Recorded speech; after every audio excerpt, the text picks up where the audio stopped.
Walk out before I embarrass you, old man. My wife's trainer flexed his arms and started approaching me, trying to bully me. You're not man enough for her, he said. I just calmly smiled. 12 years training special forces taught me how to be patient and wait for the right time. When I finished tying my shoes at his crowded gym, it was already too late. Walk out before I embarrass you, old man. My name is Steven. I'm 51 and I spent 12 years in special forces before settling into civilian life in Denver, Colorado.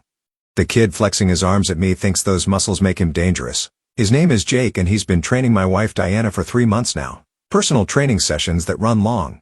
Text messages at odd hours. The kind of attention that makes a husband notice things. I stood in the doorway of Power Flex Gym, watching him approach me with that swagger young men get when they think they own the world. The evening crowd was thick around us, office workers burning off stress, college kids showing off for each other. Everyone could see this confrontation building. You're not man enough for her, Jake continued, his voice carrying across the weight room. He wanted an audience, wanted witnesses to see him humiliate the old husband who couldn't keep his woman satisfied. I didn't respond, just walked over to a bench and sat down, started untying my work boots. The leather laces were worn but dependable, like everything else I preferred in life. Jake followed me, growing bolder with each step, interpreting my silence as weakness. Diana told me all about you, he said, positioning himself where the mirror would catch his profile. How you've gotten soft, how you don't take care of yourself anymore. The gym members were starting to gather. I could feel their eyes, their phones probably recording already. Social media loved this kind of drama. Older man getting schooled by young trainer. The story would write itself. I pulled off my right boot, set it carefully beside the bench. Jake was still talking, building his performance for the crowd. He had good muscle definition, probably spent 2 hours a day maintaining that physique. Clean diet, proper supplementation, all the visible markers of fitness that impressed people who didn't know the difference between looking strong and being strong. Last chance, old man, Jake said, cracking his knuckles. Walk away and maybe I'll let Diana down easy when she asks about you later. I started working on my left boot, taking my time with the laces. The crowd was getting restless. They wanted action. Wanted to see what happened when youth met age, when new money met old pride. What they didn't understand was that they'd already missed the most important part. The moment Jake decided to make this public, he already lost. I finished with the laces and looked up at him for the first time since walking in. You done talking, son? Diana and I met 15 years ago when I was transitioning out of the military. She was working as a bank manager, all professional smiles and sharp business suits. I was drawn to her confidence, the way she handled difficult customers with patience I envied. We married after 2 years, bought a house in Highlands Ranch, started talking about kids that never came. The military had taught me to read situations, to notice when patterns changed. Diana's patterns had been shifting for months, longer hours at the gym, new clothes that showed more skin, a distance in her voice when she talked about her day. I'd mentioned it once, gently, and she'd brushed it off as midlife fitness goals. Jake Rodriguez had appeared in our conversations gradually, first as the new trainer at the gym, then as, Jake says this exercise is better, then as late-night texts she claimed were workout schedules. I'd been deployed in enough hostile territories to recognize when someone was gathering intelligence on my position. 3 weeks ago, I'd driven by the gym during what should have been Diana's session time. Her car wasn't in the parking lot. When I asked about it later, she said she'd switched to morning workouts, but her gym bag was still in the closet, unused, and she came home smelling like perfume instead of sweat. I'd started paying attention then, really paying attention the way I used to watch for insurgent movement patterns in Kandahar. Diana would shower immediately when she got home. Even though she claimed to have showered at the gym, she'd put her phone face down during dinner, something she'd never done before. Small tells but consistent. Yesterday I'd seen them together at a coffee shop downtown. Not the gym. Not a training session. Diana laughing at something Jake said, her hand touching his arm in a way that wives don't touch their trainers. They hadn't seen me, but I'd seen enough. Jake probably thought he was the first young man to catch an older woman's attention, thought his youth and muscles gave him some advantage I'd lost. What he didn't understand was that special forces training wasn't just about physical conditioning. It was about patience, about waiting for exactly the right moment to apply exactly the right amount of pressure. The warning signs had been there for months, but I'd ignored them, trusted where I should have verified, given Diana the benefit of doubt when the doubt was warranted. That was on me, but Jake's mistake was bigger. He'd made this personal, made it public, made it about respect. I stood up from the bench, my boots properly secured now. Jake was still talking to his audience, still playing the role of the confident young stud.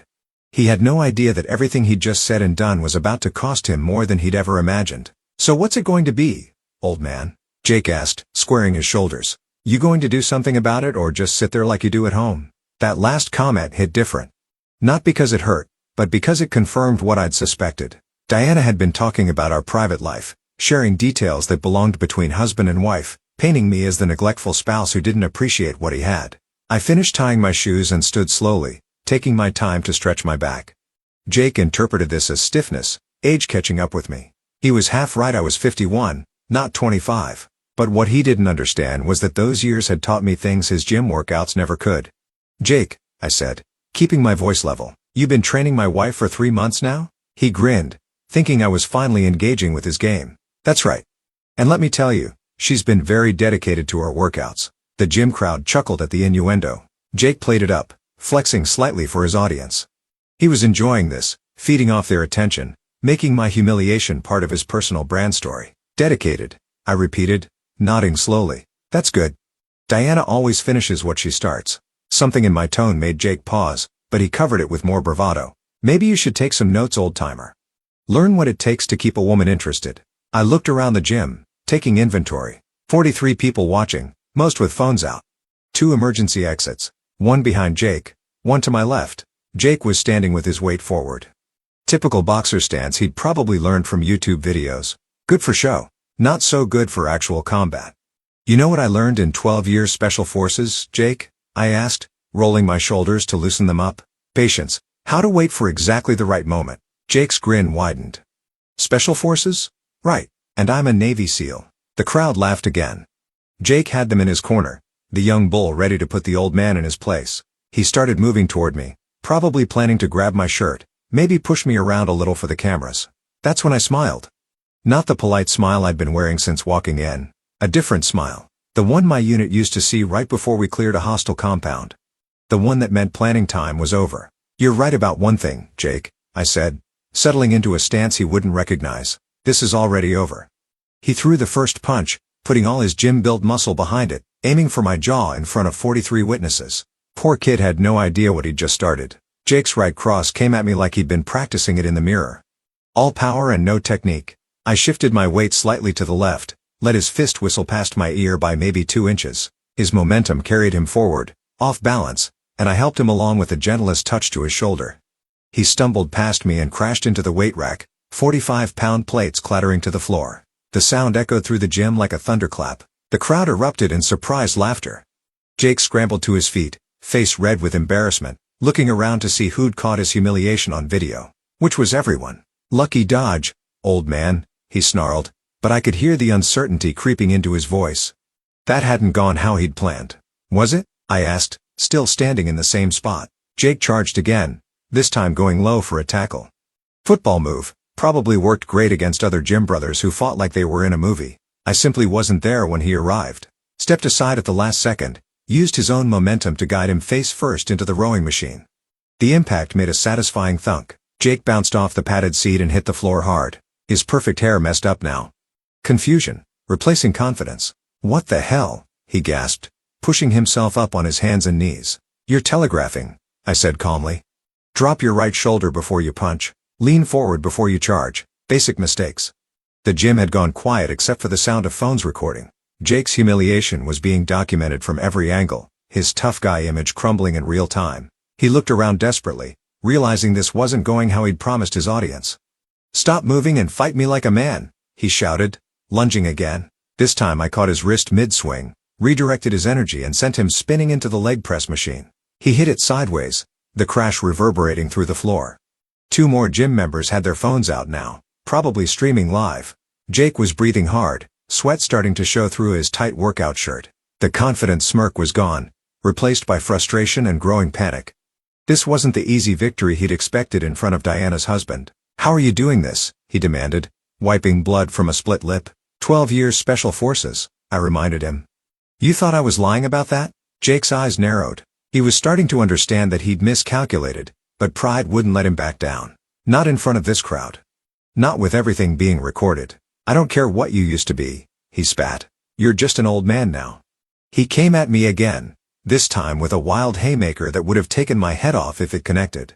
Instead, I ducked under it, let him spin himself around, and gave him the slightest push toward the free weights section. Jake crashed into a rack of dumbbells, sending 20 and 25-pounders rolling across the floor. Members scattered to avoid getting hit, their laughter getting louder with each of Jake's failures. "Stay down, son," I suggested. "You're embarrassing yourself." But Jake was beyond listening now. His perfect reputation as the gym's alpha male was disintegrating with every failed attack. He had to land something, anything to salvage his image. He grabbed a weight off the floor, a 15-pound dumbbell, and came at me swinging it like a club. The crowd gasped. This had gone from embarrassing to dangerous. That's when I stopped playing around. I caught Jake's wrist as he swung the dumbbell, applied pressure to a nerve cluster I'd learned about in advanced combat training. His fingers went numb instantly, the weight dropping to the floor with a heavy thud. "Attempted assault with a weapon?" I said quietly, still holding his wrist, in front of 43 witnesses. "You sure you want to go down that road?" Jake's face went pale. He tried to pull away, but my grip was immovable. 12 years of military conditioning versus 3 years of gym workouts. No contest. "Let me go," he whispered, the fight finally draining out of him. I released him and stepped back. Jake cradled his numb hand against his chest, fear replacing the arrogance that had started this whole mess. "You want to know what I really learned in Special Forces, Jake?" I asked loud enough for everyone to hear. "How to read people, how to identify threats, how to recognize when someone's been feeding information to the enemy." The gym was dead silent now. Even the background music seemed muted. "See, I've been watching you and my wife for 3 months, I continued. "The coffee dates that weren't training sessions. The late-night texts about workout schedules. The way Diana started showering twice a day and putting her phone face down during dinner." Jake's face went from pale to white. He hadn't expected this conversation to go public. "Diana told you about our private life, didn't she?" I pressed. "About how I work long hours. How I've been distant lately. How the spark has gone out of our marriage." Jake glanced around nervously, looking for an escape route, but the crowd had him surrounded, their phones still recording every word. "What she didn't tell you," I said, "is that I've been working those long hours to pay for her mother's cancer treatments, that I've been distant because I've been researching specialists, coordinating insurance, making sure Eleanor gets the best care possible." The silence stretched. Jake's breathing was shallow, panicked. "Diana doesn't know that yet," I continued. "Wanted to surprise her once everything was arranged. But you know what? I think she deserves to know the truth about both of us." I pulled out my phone, scrolled to Diana's number, and hit speakerphone. The ringtone echoed through the gym. "Steven?" Diana's voice came through crystal clear. "I'm just leaving the office." "Is everything okay?" "I'm at Powerflex Gym," I said, keeping my eyes on Jake. "Having a conversation with your trainer." A pause. "Oh, I can explain." "No need," I interrupted. "Jake here has been very educational, told me all about your dedication to fitness, how you've been very committed to your workouts." Jake was shaking his head frantically, mouthing no at the phone. "Steven, please." Diana's voice was tight now. "Let me come down there and we can talk privately." "Actually, I think we're done talking," I said, "both of us. Jake was just explaining to everyone here how he's man enough to take another man's wife." "Weren't you, Jake?" Jake looked like he was going to be sick. The crowd was eating this up, their phones capturing every second of his humiliation. "Diana," I continued, "you should probably find a new gym. And Jake? You should probably find a new career." I hung up and put the phone away. Jake was backing toward the exit. Now his reputation and ruins his confidence shattered. But I wasn't done with him yet. "Where are you going, Jake?" I asked as he reached the gym's front door. "I thought you wanted to embarrass me." He stopped, hand on the exit handle, trapped between his destroyed reputation and his fear of making things worse. The crowd was still recording, still watching his every move. "This is over," he said, his voice barely audible. "Just leave me alone." "Oh, it's over," I agreed. "But not the way you planned." I walked closer and Jake pressed himself against the door. The confident trainer who'd called me an old man 20 minutes ago was now cowering like a scared kid. "You know what's going to happen next?" I asked conversationally. "Those videos everyone just took, they're already uploading. Social media moves fast these days." Jake's eyes darted to the phone still pointed at him. He was starting to understand the scope of his problem.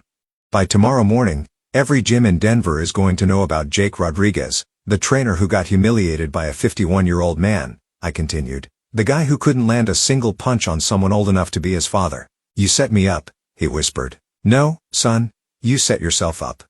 I just gave you enough rope." The crowd was loving this. Jake's downfall was being documented from every angle.